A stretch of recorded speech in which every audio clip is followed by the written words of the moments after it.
The primary elections are at hand, folks, and early voting is already underway. Get ready because we have all the information you'll need to make sure your voice is heard at the ballot box. Right now on this Primetime Special Voting Edition.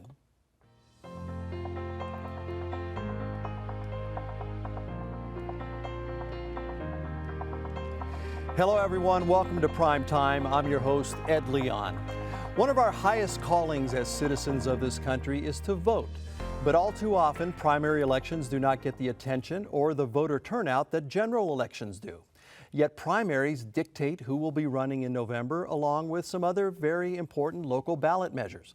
So on this show, we want to do everything we can to help guide you through the process so that you can vote on or before primary election day on May 5th. Here to help us and do just that are Karen Eller and Sandy Junk from the Nonpartisan League of Women Voters of Fort Wayne. Welcome to Primetime. Hi, thank you for having us. Thank you. Thanks for being here. So listen, we have a lot to get to, but first I want to talk about the primaries. Why are they so important? What's going to be on those ballots? Talk a little bit about the primaries themselves. Yeah, we'd love to. So we work out in the community a lot, tabling events, and we find that a lot of people don't really understand what the primary is and why we have it. And one of the reason that we have it is Karen gave me a very good basketball analogy that I've been using this past sports season. Okay. So think of the primary as we just got done with the NCAA tournaments, and there was Selection Sunday, and they picked all of the teams that were going to be in the tournament and on those brackets that we all played. So that's what the primary is. We are picking our teams or our candidates that are going to be on the ballot in the November elections. And they are on May 5th, but voting is already open, right? Do people understand? Talk about the early voting process. What are some of the dates that are important for people to understand? Yeah, so we like to think about May 5th, the primary election day, as being the last day to vote. Right, that's the end of it. That's the end. Yeah. So, I often talk to folks and I'm like, who's ever had a plan to do something and then it just didn't turn out the way that you thought it would? So when you plan to vote on election day, which you're absolutely welcome to do, it does mean that you have to get there on election day. So there is a great opportunity to get to the polls before May 5th. Right now, if you're in Allen County, Russo Center is open, and then about a week before the polls. Right. We have a slide there for early voting in Allen County, and I do want to mention we're here. You are from Allen County, but the Primetime and PBS Fort Wayne is seen all throughout the 11 counties of Northeast Indiana. So it's important for people to understand that they have access to this information as well from their county and their voter registrar's offices. You advise people to make a voter plan. What is that? What are you talking about when you talk about a voter plan? For a voter plan, we've got some pretty specific steps that you want to take. The very first step is you want to make sure either you're registered to vote or you register to vote. That time has passed for us in Indiana for the primary, but it is very important as we're leading up into the general election in the fall to double check your voting status. Okay, so there's time to get registered for the general if you missed the primaries. Yes, okay. There is. And for the primaries, did you have to register for a certain party or can you vote as an independent? That's a great question. So the interesting thing about elections is that every state gets to choose how their primaries are run. Here in Indiana, you don't have to register with a party in order to vote in the primary. And so when you walk into your voting booth whether you vote early or on election day, they're going to ask you if you want a Democrat or a Republican ticket. And you're going to pick that ticket, and that's going to be the one that you vote on in the primary election. Okay. And what if I vote, if I register as an independent or I don't register for a party? Yeah, that's a great question. You still have access to the Indiana primaries. Your choices will still be a Democrat or Republican ticket. The other political parties have ways that they settle their candidates, their primaries, off screen a little bit. So they do have a process for that. But when you go and vote in your county's election, it will be a Republican and a Democratic ballot. Those are going to be your two choices. All right, I want to talk now something that's been much discussed. By the way, before I ask my question, I want to remind folks that our phone lines are open. You can participate in this conversation as well. Our questions for your questions, or you can text us. So the number for calling in is 260-969-2720. And you can also text us a comment or a question at 260-969-2730. We're going to cover a lot of information here. It can get confusing, and so, but don't be bashful. Go ahead and ask. And I think every question, there'll be a lot of other people out there who have the same question as you, and will benefit from the answers. Absolutely. So let's talk about something that's much discussed, and that's mail voting, voting by mail. Do we have access to that now? What's the status of vote by mail? Absolutely. Yep. Yes. Do you want to cover that? Sure. Okay. A little bit. Yeah, so Indiana, you can vote by mail. Yes. We call it absentee voting in Indiana, but it's essentially the same thing. But in Indiana, you do have to be qualified to vote by mail. Some states, they'll let everyone can vote by mail, and maybe that's the only way they can vote. But in Indiana, you do have to be qualified. So you want to check with your election board to make sure that you follow the proper protocol if you're qualified or not. And a lot of people can be. It's if you're out of town or elderly, can't get out, things like that. Right, and we have a slide up. Let's leave the slide up, guys. There's a lot of criteria that you have to meet to get an absentee ballot. By the way, one of them, and we have a lot of viewers who are over 65 years old. That's it, right? No other. Absentee sounds so. Official. Like official and like, oh, I need to be a real special case. No, you're 65, you can get an absentee equals vote by mail ballot. Yes. And yes. we're coming up on a deadline, April 23rd. April 23rd, yes. That's the last day to request your absentee application. Okay, ballot. so if you have visions of voting from the comfort of your own home and just putting it in the mailbox, you got to get on it. That's right. And the other important thing to notice about vote by mail is that in Indiana, your ballot needs to arrive on election day by 6 p.m. So get it and get it back in the mail. You got to get it right back. So when you fill out your application to vote by mail, the election board will send you a ballot. You got to fill it out, fill out those instructions exactly as they tell you to, and get it back in the mail. Karen, what happens if a vote comes in after that? It does not count, unfortunately. Oh, wow. Okay. Yes. We don't want that. I will say, at least in Allen County, I know we have a lot of counties represented here, but if an absentee ballot comes back to Allen County and there's some sort of error with it, the election board will call the voter and try to get that error corrected. But if you're getting it there on the deadline, there's no time to make that happen. So the sooner you can get your ballot back in, the better. Okay, let's talk about now a new wrinkle. This is a new wrinkle in voting. A new opportunity. A new opportunity. Yes. And whenever there's change, there's a lot of confusion, Yes. even if it's a little change. We're talking about voting centers. Yes. And this is for Allen County specific. Some of our other Northeast Indiana counties may already have voting centers. But what are voting centers? That is a great question. And you're right, 72 counties. This is new for Allen County, but 72 counties in Indiana have already moved to voting centers. So what that means is that in Allen County or any place that does have voting centers, you can go to any of the 53 voting centers on election day to cast your ballot. There are 53 in Allen County? There are 53 in Allen County, and they are spread out all over the county. Okay. There was a lot of research that went into that. Okay, look, so. first of all, we have a map. Let's just go to the map first, and then we'll go to the video. We have a map of, so people can see just kind of in general. Those are the voting centers in Allen County. You can see we got it all, southwest, north side, everywhere. New Haven. Yeah. So those are them. Now there's a website, right, people can go to. How do you find your voting center? How do you know which voting center you go to? You can go to any voting center. That is. Oh, is that right? Yes. So many people, especially when we're out tabling in the community, they say, I've voted at the same place on election day for 20 years. And that is going to look very different for most of the, Right. Is my people in Allen County. Is my old precinct gone? Yeah, Maybe. it could be. Yeah, Not yes, no? necessarily. It might not be. Mine is gone. My old precinct is gone. Okay. So some old precincts are now voting centers? Yes. Did they get a rebrand? They did, and some have gone away. So Okay. If someone is not watching the show, I mean, shame on them. But if they are not watching the show and they go to their old precinct to vote or their old polling location, there will be a sign on the door for this year notifying people that, sorry, this is no longer your polling location. Will my ballot inform me of where my a voting center is, or no? It will not, but the election board in Allen County is sending out postcards to all addresses where there are registered voters to make sure that they are getting notified of this. All right, walk me through this, Sandy. Walk me through this voting center's website. Yeah, so what I would do is type in Allen County Election Board into your Google search board.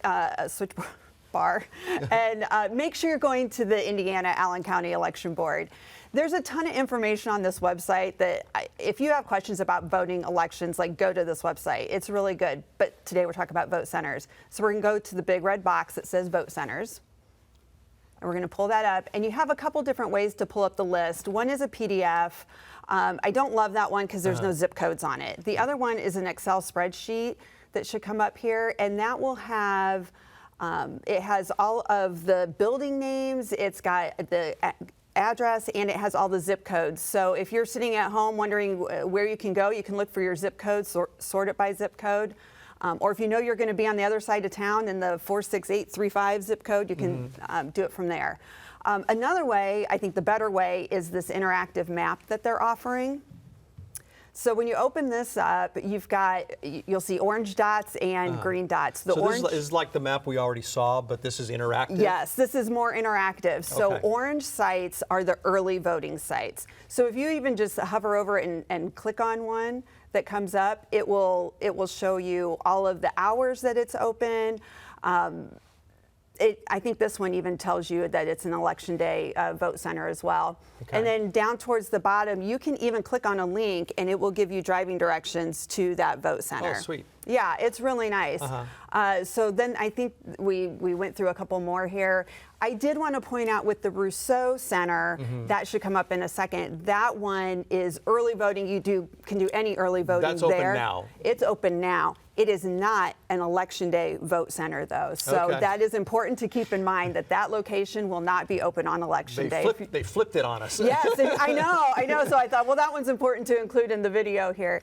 And then we just kind of popped up a couple of other locations. Like I picked one that's close to my house, and then I picked one out that's out by New Haven. They all look the same. They're all giving you the information on how to get there, the times they're open, and where they're located at. Okay, and again, for people that are viewing us outside of Allen County, do they have a recourse? Do they have a simple, easy website that they can go to? They should probably contact their election boards. Gotcha. Yeah. Okay. Every county has, I would say this is very Allen County focused. Yeah, I know, now. right, and I respect that, but it's also important to to be inclusive to everyone else. Does each county have an election board, or is it? Most counties have, even some small rural counties. Yeah, it might be one person maybe, or two people. Okay, all right, good. So thank you for that. That was really good to see it and contextualize it. Yeah. What do people need to bring? Because we have a text question about real ID, a real ID, license. Those are newer. Some people have older ones. By the way, and also I want to ask you, what about people that are not so website savvy, internet savvy? What if you're somebody who's doesn't use a computer, your vote is as valid as anyone else's. What should they do? What do you recommend? So I would say for anyone that's not real computer savvy, they might just call the Allen County Election Board, and someone might be able to help them there. Or talk to your neighbor that might be or a family member that's a little bit more computer savvy to help you get there. I did send out actually in my neighborhood the other day to my association secretary, and I let her know that she was working on the community newsletter, and I'm like, hey, can you let people know about the vote centers, and gave them that information and sent them a PDF and let them know it's closed. So reach out to your neighbors if you're not used to using a computer and stuff, and someone can help you. Or call the election board. They're super helpful there. Yeah, they are. And Karen, you said that Indiana is going to mail you a postcard or something? Well, it's the Allen County Election Board will mail the postcards for this change because this is such a big change for us here. Right, it's a new thing. So you'll get notified. All right, let's talk about IDs. What's a valid ID? Do you need an ID? Yes, you need an ID. Yes, you need an ID. Absolutely need an ID. Absolutely. And there are 4 key components to having a valid ID. And to answer the text question, it does not need to be a real ID in order to vote. It does need to be state or federal government issued ID. It needs to have your photo on it. It needs to have your name. Your name needs to at least conform to your voter registration record. It does not have to be exact. It needs to have an expiration date on it.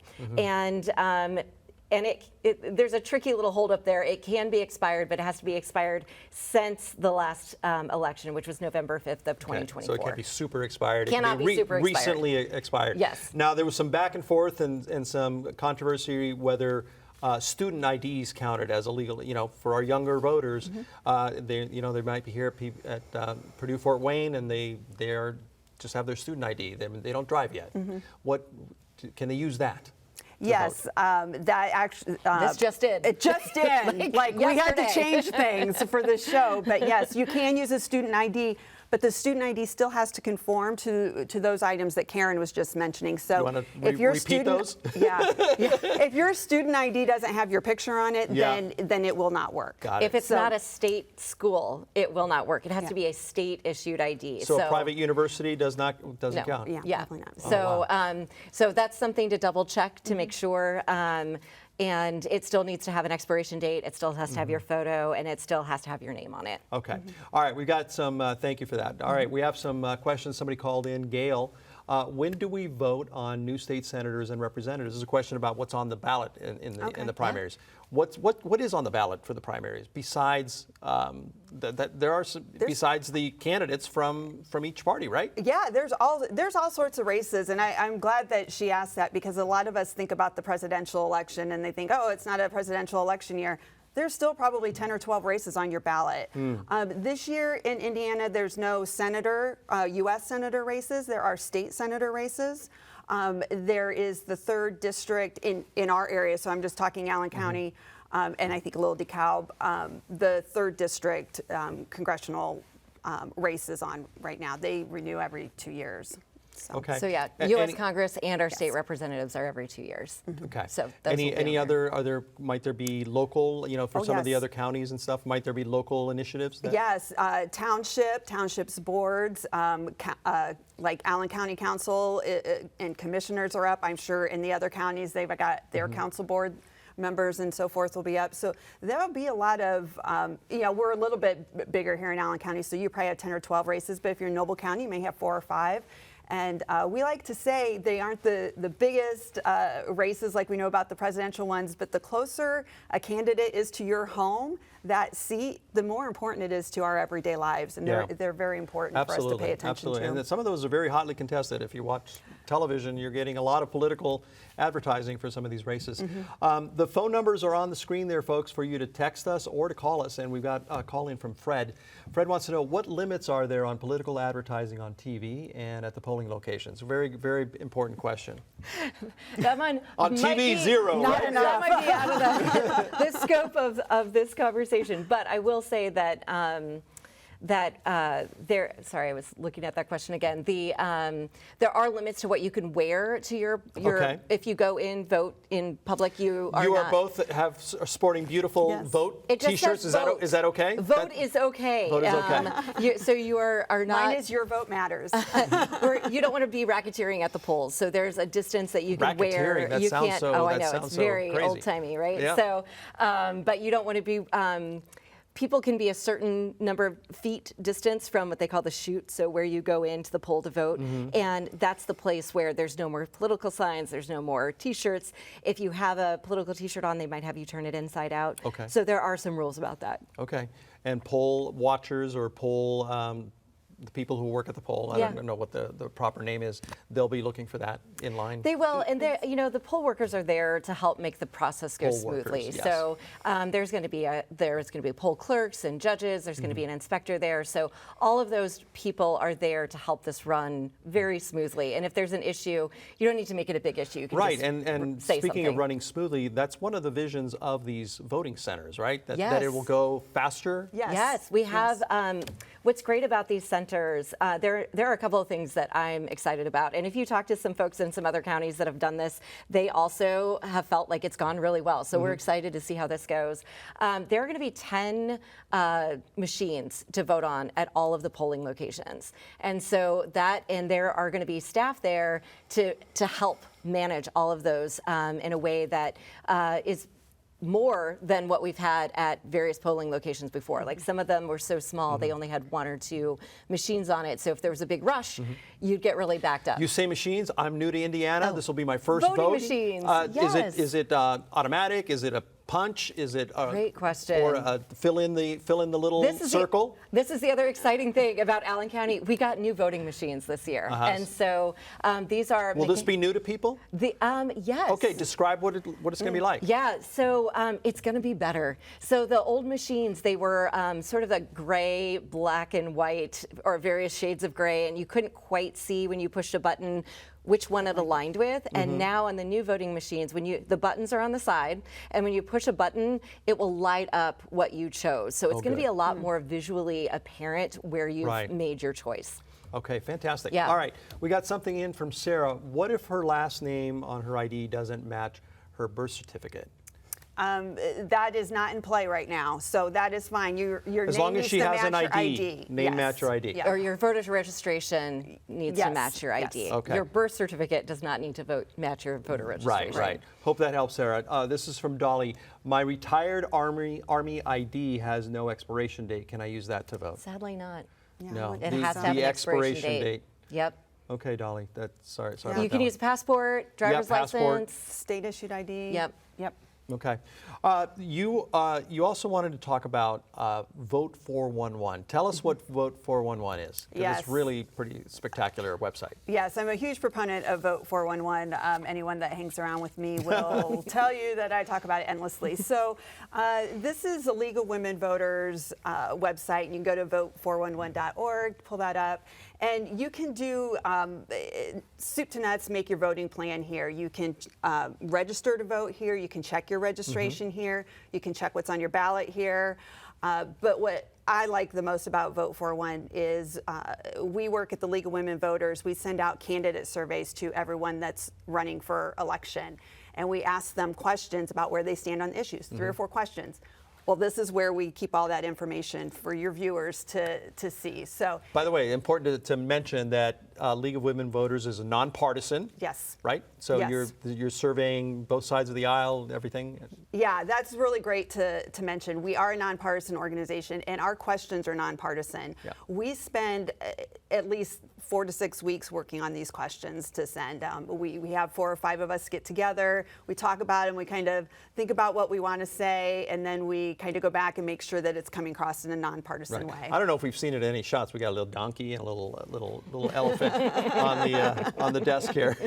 All right. Well, listen, I'm taking attention away from the website. So you can. By the way, I used it. I checked my registration. I saw that I'm ready to go. So That's great. That's great. I'm ready, and I also saw the deadline for vote by mail, and so it's fantastic. What other information is on there besides on the website? Yeah. So if viewers are looking at their TV right now, they can see this is where we sent the candidates questions. So this part here is kind of their biographical information and for the some candidates reply and some don't. Yeah, Mr. Stutzman has not replied. So if he's watching tonight, he can still fill out his questions and upload those to us. But you can see their responses. This is the biographical information. It goes down a little bit farther. Just kind of keep scrolling down the screen, and it will get to all the questions we ask, and your viewers can read them on their own time. We certainly won't go through all of that today. Yeah. So Yep. you can get a lot of information there and prepare yourself to go vote, right? Yes. So looking, what is it? In wrapping up, what advice do you have people? How can they encourage the voting process? You guys do this as volunteers, and you're doing so much good here with delivering this information.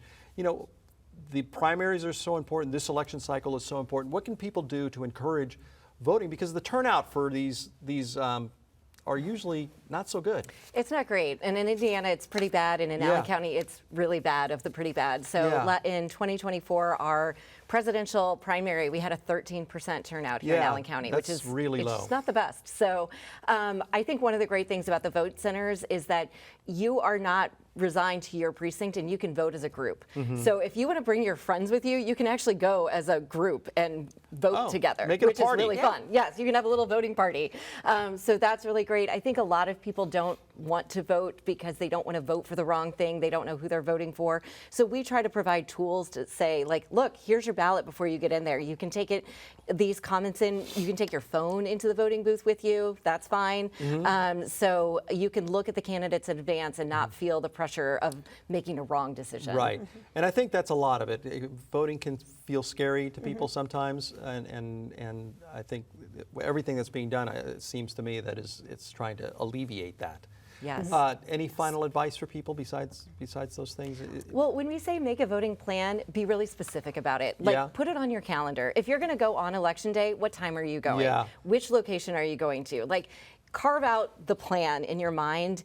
There's actually data around this that says that if you make a voting plan, you're actually going to get to the polls more frequently than if you don't. And we're putting up some deadlines here. So the last day to request your absentee ballot is coming up on the 23rd, and then you can early vote right up to election day, right? And then it's no longer, you know, like you said, some places, not precincts, I can't use that word anymore. Some voting centers shut down, and then on election day you can go to the big voting centers here in Allen County. Okay, listen, we're running out of time, but running for the general election, will most of this information apply except for maybe new deadlines?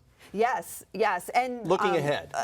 For the general election, absolutely. We will have Vote 411 for you with candidate surveys. Yeah, there'll be new deadlines, but there will be deadlines, so we want to be prepared for that. And we encourage all of our viewers and your friends and family to follow us on Facebook or Instagram. Yep, we're not super flashy, but we do provide a lot of good information, or go to our website. All of this information that came up on your screens that might have come up too fast will be on our website. All right. My thanks to Karen Eller and Sandy Junk from the League of Women Voters of Fort Wayne. I'm Ed Leon. Thank you for watching Prime Time. Please vote.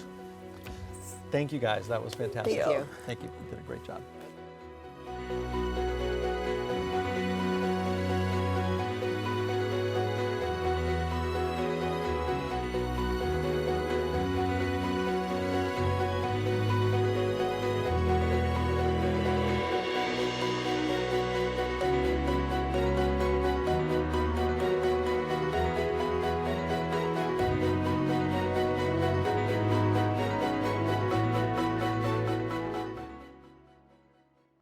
The preceding program on PBS Fort Wayne is made possible in part by the Regional Chamber of Northeast Indiana advocates for world-class infrastructure, a competitive business climate, 21st century talent, and rural investment. One region, one voice. NEINadvocates.com.